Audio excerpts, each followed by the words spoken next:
Tiga disrupsi besar yang sedang dan telah dialami dunia saat ini adalah perubahan iklim, revolusi industri 4.0, dan pandemi COVID-19.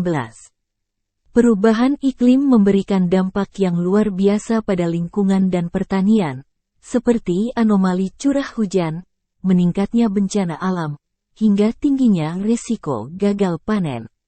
Perubahan tersebut harus dihadapi semua kalangan dan semua bidang.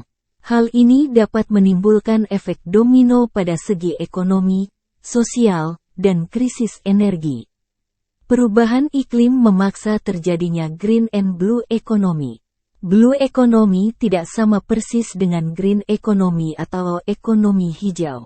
Bila green economy fokus pada pembangunan ekonomi yang berkelanjutan diiringi dengan penurunan risiko kerusakan lingkungan, sedangkan blue economy lebih difokuskan pada pembangunan ekonomi yang berkelanjutan di sektor kelautan. Blue economy didefinisikan sebagai suatu konsep yang mendorong penggunaan sumber daya laut secara berkelanjutan untuk meningkatkan pertumbuhan ekonomi, sehingga meningkatkan kesejahteraan dan lapangan pekerjaan dengan tetap menjaga kualitas ekonomi dan ekosistem laut. Blue economy atau ekonomi biru merupakan konsep pembangunan ekonomi berkelanjutan yang menekankan pada pemanfaatan sumber daya laut dan pantai yang dilakukan secara bijaksana, berkelanjutan, dan bertanggung jawab. Lautan menutupi 3/4 dunia.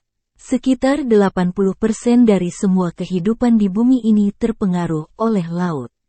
Ekonomi kelautan menyediakan mata pencaharian bagi lebih dari 10% populasi dunia, dengan nilai lebih dari 1,5 triliun dolar Amerika Serikat dengan perkiraan menjadi 2 kali lipat pada tahun 2030.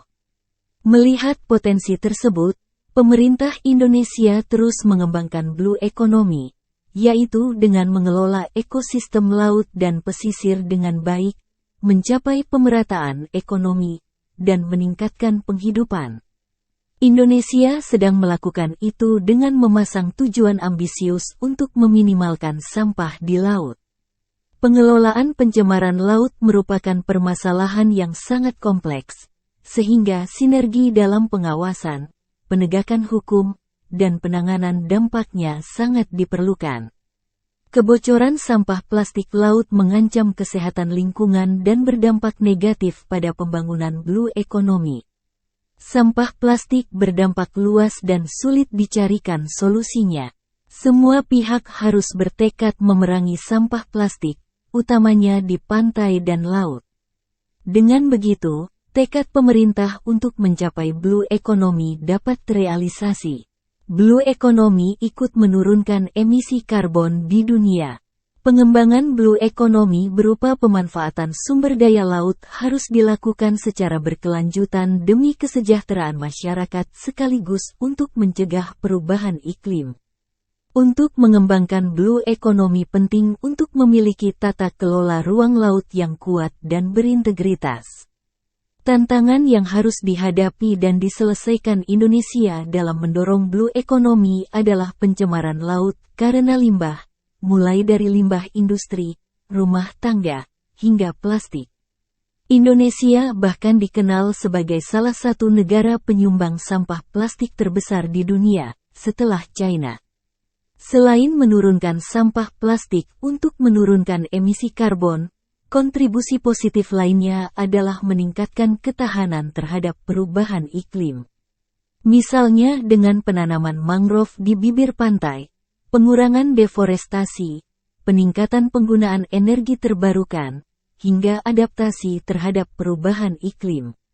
Langkah restorasi hutan mangrove di bibir pantai sangat efektif untuk mencegah tenggelamnya pulau akibat perubahan iklim. Hal itu karena mangrove memiliki akar yang kuat dan mampu menahan abrasi air laut. Kebijakan blue economy bertujuan untuk mengoptimalkan pemanfaatan sumber daya alam laut dan pesisir secara berkelanjutan, serta meningkatkan kesejahteraan masyarakat pesisir. Kebijakan ekonomi biru terdiri dari 5 pilar, yaitu 1. Penambahan luas kawasan konservasi laut. 2. Penangkapan ikan terukur berbasis kuota. 3. Pengembangan perikanan budidaya di laut, pesisir, dan darat yang berkelanjutan. 4. Pengawasan dan pengendalian wilayah pesisir dan pulau kecil. 5. Pengelolaan sampah plastik di laut. Perubahan iklim tidak hanya menyebabkan naiknya permukaan laut, tetapi juga penurunan muka tanah. Penurunan muka tanah telah terjadi secara signifikan, yang mengancam tenggelamnya pulau-pulau.